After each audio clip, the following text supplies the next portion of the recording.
Ang pelikula ay nagsimula sa isang eksena kung saan ang isang uwak ay nakadapo sa isang lumang karatula na nagsasabing pribadong kalsada. Pagkatapos ay may dumaan na itim na sasakyan na may nakasakay na 5 tao. Sa loob si Chris ang nagmamaneho at si Johnny ay nasa front seat, nag-uusap sila tungkol sa mga plano nila para sa summer. Ang ibang tao sa backseat ay natutulog, sila Scott, Brian at Natalie. Biglang may ilang uwak na tumama sa windshield ng kotse at ang sasakyan ay lumihis sa kalsada patungo sa isang maisan. Ilang sandali matapos magising ang lahat ng nasa sasakyan, ngunit wala na si John. Habang hinahanap si Johnny, sinubukan ni Scott na maghanap ng signal sa kanyang cellphone, ngunit hindi ito gumagana. Nakita ni Brian ang isang butas sa taniman ng mais at naisip na maaaring pumunta si Johnny sa direksyon na iyon. Samantala si Brian ay nagmumungkahi na maaari siyang bumalik sa gasolinahan, ngunit bago siya makaalis ay nakita ni Scott ang isang bahay sa di kalayuan sa may taniman ng mais at naniniwalang maaaring pumunta doon si Johnny. Kaya nagsimulang maglakad sina Brian at Scott sa taniman ng mais patungo sa bahay habang sina Natalie at Chris ay nananatili sa sasakyan at nagmemeryenda. Napapagod na si Scott dahil hindi siya kasing fit ni Brian. Habang naglalakad sila, nag-uusap sila, ngunit nagsimulang isipin ni Brian na baka mali ang direksyon nila. Nakatagpo sila ng isang lumang mailbox at isang abandonadong kotse sa cornfield. Nakahanap si Scott ng isang lugar kung saan ang mga mais ay patag at mukhang may patay na hayop sa lupa. Habang sinusuri ni Brian ang kotse nang tawagin siya ni Scott. Natagpuan ni Scott ang isang scarecrow na nakatali sa isang kahoy na post na inakyat niya sa post upang makita kung nasaan sila at sinabing ang scarecrow ay mabaho. Nakikita ni Scott ang malayong bahay at napansin niyang bumukas ang ilaw sa bintana sa itaas. Samantala, pabalik sa sasakyan, kumuha si Chris ng flashlight mula sa glove compartment habang umiinom si Natalie ng ilang mga tabletas, naglakad at nakita niya ang isang karatula sa maisan. At habang nagbabasa ay nakita nito ang isang lalaki na nagtatago sa mais na pinapanood siya at agad na tumakbo ang lalaki. Dumating sina Brian at Scott sa bahay, nauna si Brian at kumatok sa pinto na bumukas at pumasok sila. Natuklasan nila na ang bahay ay tila walang laman at magulo at nakarinig sila ng ingay na nagmumula sa itaas. Habang nagsisimula ng lumubog ang araw sa kahabaan ng kalsada, hinahanap ni Natalie ang lalaki na nakita sa maisan. Maya-maya ay nakita niya ang isang scarecrow na nahulog sa lupa at nang lapitan niya ito para tignan, nakakita siya ng mga ngipin ng tao at siya nagulat at sumigaw sa takot. Si Chris ay nagmamadaling pinuntahan siya at pinakalma siya at sinabihan si Natalie na bumalik sa Lee. Mabilis na tiningnan ni Chris ang scarecrow.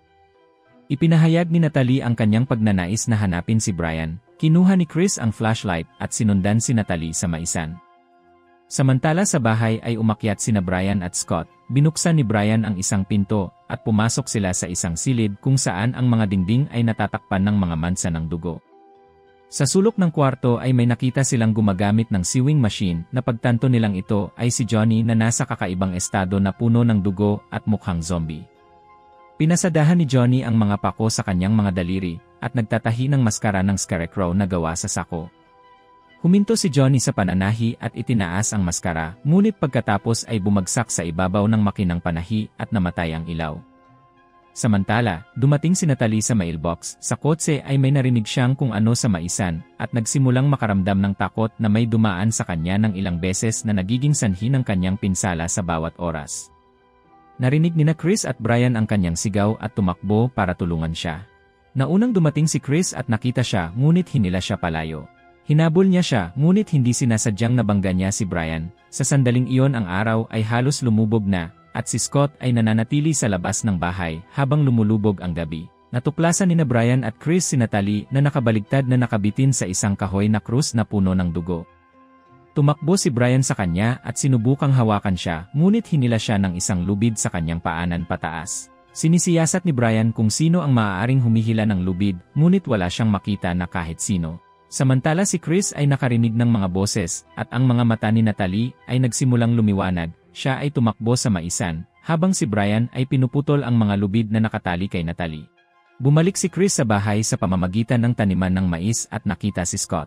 Nagbabala si Chris na may humahabol sa kanila at kailangan nilang makatakas. Hinawakan ni Brian si Natalie at tumakbo sa maisan na tila may humahabol sa kanila, nang huminto ang scarecrow na humawak sa mga lubid na nakakabit pa kay Natalie at hinila siya palayo. Hinabol ni Brian ang Scarecrow na nakahawak kay Natalie at itinumba ito. Ang Scarecrow ay nananatiling hindi gumagalaw at isa pang Scarecrow ang nagtulak kay Brian sa kanyang likod at humarap sa kanya na nakatitig sa kanyang mukha ng ilang sandali bago umalis at hinila ang katawan ni Natalie. Sumakit ang balikat ni Brian sa pakikipaglaban at tumakbo siya pabalik sa bahay at nakita si Scott. Sa labas ay sinubukan silang sunggaban ng Scarecrow, ngunit hindi umalis sa loob ng taniman ng mais. Habang ginagalugad ni Chris ang bahay ay bumalik si Scott sa itaas ng silid sa pananahi at napansin na wala na si Johnny. Binanggit ni Chris na napapaligiran sila ng taniman ng mais. Iminumungkahi ni Scott na bumalik sa sasakyan, ngunit naniniwala si Chris na sila ay natrap. Si Brian ay naiinis kay Chris dahil sa hindi niya pananatili upang tulungan si Natalie. Si Brian ay sumilip sa bintana at kumuha ng flashlight at kasama si Scott ay nagpa siyang umalis habang naglalakad sila. Nakita ni Scott ang isang Scarecrow sa gitna ng maisan. Samantala si Chris ay patuloy na naghahanap sa bahay at napatingin sa mga lumang larawan ng pamilya sa dingding. Sinubukan niyang gamitin ang telepono, ngunit nalaman niyang hindi ito gumagana.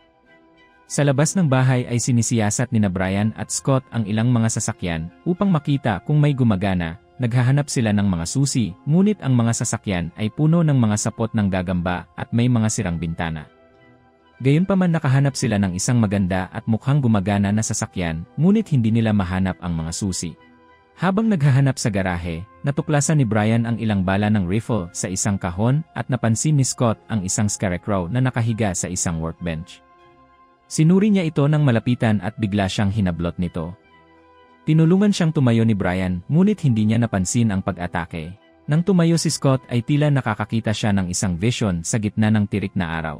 Nakita ni Scott ang isang magsasaka na nagtuturo sa kanyang anak na si Alex kung paano putulin ang isang baboy nang biglang tumingin ang magsasaka sa direksyon ni Scott at lumapit sa kanya, ngunit dinaanan lang siya at pinagalitan ang isa pa niyang anak na si Corey na inutusan siyang tapusin ang gawain. Tumingin si Corey kay Alex na may inggit sa kanyang mga mata. Nagawa ni Brian na gisingin si Scott mula sa kanyang ulirat. Nadiskubre ni Chris ang ilang susi ng kotse sa loob ng bahay at lumingon sa paligid niya. Napansin niya ang isang tao sa pintuan na nanonood sa kanya na mabilis na tumakas at hinabol ito ni Chris na may hawak na kutsilyo. Tumakbo siya paakyat sa hagdan at nagkulong sa sewing room.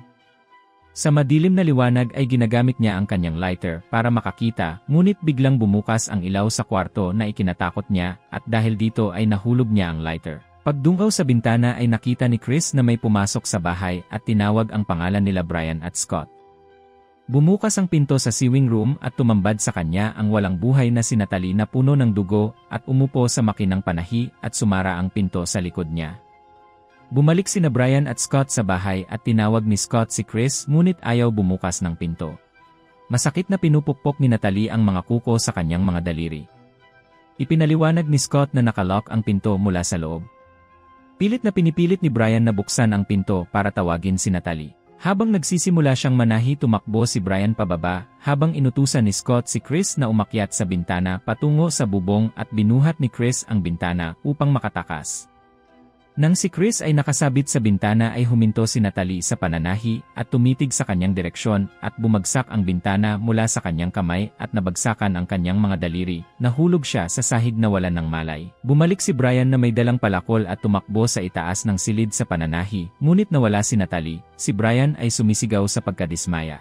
Sa kalaunan ay nagising si Chris na napalilibutan siya ni Brian at iginiit ni Scott at Brian na alamin kung nasaan si Natalie at atubili na sinabi ni Chris na siya ay patay na. Si Scott ay namagitan upang pakalmahin ang sitwasyon at iminumungkahi na umalis sila.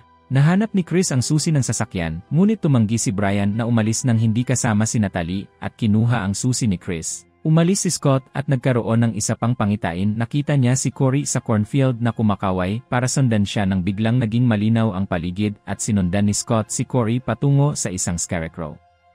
Tinitignan ni Alex ang Scarecrow nang marahas siyang sinaksak ni Corey ng ilang beses gamit ang pitchfork. Umiwas si Scott sa kanyang nakita at natagpuan ang kanyang sarili pabalik sa taniman ng mais noong gabi. May lubid sa kanyang mga paa, hinila siya sa isang kahoy na krus at tinawag sina Brian at Chris habang papalapit ang Scarecrow at hinahaplos nito ang kanyang mukha gamit ang mga daliri na natatakpan ng pako at pagkatapos ay sinugatan si Scott. Bumagsak ang Scarecrow sa lupa nang dumating si Brian na may dalang palakol at pinatumba ito. Bumalik sila sa bahay habang si Chris ay naghahanap ng bandage. Inilalarawan ni Scott ang kanyang pangitain. Inihanda ni Brian ang kanyang sarili gamit ang mga sandata, habang sinusubukan ni Chris na kumbinsihin si Scott na tumakas, ngunit nagpasya si Scott na manatili kay Brian. At sabay silang bumaba sa basement habang naghahanap. Si Scott ay may isa pang pangitain ng isang kakilakilabot na nilalang na umaatake sa kanya. Nagtagumpay si Brian na pakalmahin si Scott, ngunit nakita nila ang isang bangkay sa harap niya na may hawak na baril na mabilis na kinuha ni Brian. Samantala, ikinonekta ni Chris ang mga wire sa sasakyan at pinaandar ito sa maisan. Habang kinokolekta ni Brian ang mga bala ng baril mula sa garahe nang biglang nabangga ni Chris ang isang kahoy na krus. Ayaw umandar ng sasakyan at may scarecrow na nakahiga sa harapan. Sinubukan ni Chris na buksan ang pinto ng driver's seat, ngunit na-stuck ito kaya umakyat siya sa gilid ng passenger seat. Binasag ng isa pang scarecrow ang bintana ng passenger seat. Nagawa itong sipain ni Chris pero nabasag ng scarecrow na nakahiga sa harapan ang ulo nito sa windshield para makapasok. Tinanggal ni Chris ang maskara nito at huminto ito sa paggalaw at nalaman na si Johnny iyon. Dumating si Brian at tinulungan si Chris na lumabas ng kotse at hinihimok siyang tumakbo. Itinutok niya ang baril sa isa pang scarecrow, ngunit nag-aalangan siya at iniisip na baka sinatali iyon. Hinihiling niya sa kanya na sabihin ang isang bagay habang papalapit siya, ngunit inatake siya nito at nauwi sa pakikipagbuno kay Brian sa lupa. Si Scott ay may panibagong pangitain, na si Corey ay lumabas mula sa taniman ng mais at pumasok sa silid ng pananahi kung saan ginawa niya ang maskara ng scarecrow. Tinanong siya ng kanyang tatay tungkol sa kanyang kapatid, ngunit nananatiling tahimik si Corey. Bumalik si Corey kay Alex at inilagay ang maskara sa kanyang mukha at isinabit siya sa krus na nagkukunwari sa kanya bilang isang scarecrow. Habang lumulubog ang gabi, si Scott ay nananatili sa labas sa harap ng bahay at bumalik si Chris at ibinahagi ang nangyari kay Scott. Nagtataka si Scott kung bakit hindi sila inatake noong una silang tumawid sa mais at nag-isip na habang ang isang tao ay nagiging scarecrow, walang sinuman ang maaaring atakihin. Biglang pumasok si Brian sa kwarto sa isang zombified state na papunta sa kwarto ng pananahi. Sinabi ni Chris na dapat na itong tapusin. Si Scott ay bumalik sa garahe upang kumuha ng gasolina habang sinusubukan ni Chris na kunin ang kanyang lighter mula sa ilalim ng makinang panahi. Habang si Brian ay nagpapatuloy sa kanyang pananahi, si Chris ay nasa sahig. Biglang huminto si Brian sa kanyang ginagawa at tinitigan siya at mabilis na kinuha ni Chris ang lighter at tumakbo. Si Brian ay nagpatuloy sa kanyang gawain habang si Scott ay naghihintay sa labas para kay Chris. Noong sila ay muling nagkita, tumakbo sila sa cornfield na nagbuhos ng gasolina sa likod nila hanggang sa maabot nila ang sasakyan. At natapos ni Brian ang kanyang gawain sa pananahi nang mamatay ang mga ilaw. Isang scarecrow ang umatak kay Scott, ngunit nagawa ni Chris na mahanap ang shotgun at binaril ang scarecrow. Patuloy silang tumatakbo sa maisan. Habang nasa daan nang makarating sa mailbox ay nagsimula silang magtaka kung bakit biglang huminto ang mga scarecrow.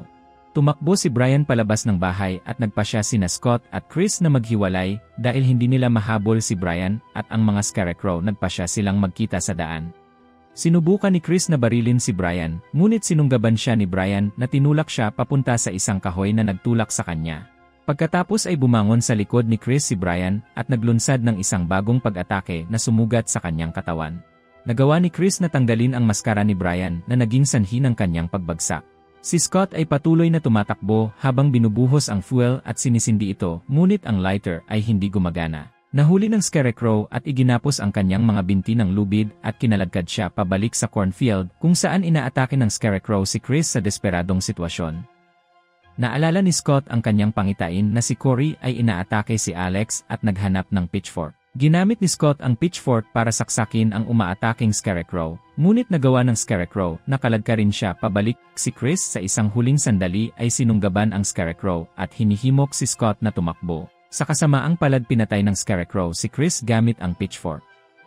Sa wakas ay narating ni Scott ang kalsada at nakita ang isang kotse na papalapit malapit sa sasakyan. Sa kabila ng kanyang desperadong pagtatangka na kunin ang atensyon ng mga bagong biktima ay nananatiling hindi niya magawa, kaya may dumating na mag-asawa upang suriin ang nasirang sasakyan. At habang ginagawa nila yon ay may lumabas na scarecrow mula sa cornfield at humiga sa pagitan ni Scott at ng sasakyan. Biglang nakita ng lalaki si Scott at lumapit para mag-alok ng tulong, ngunit hindi makapagsalita si Scott para bigyan siya ng babala.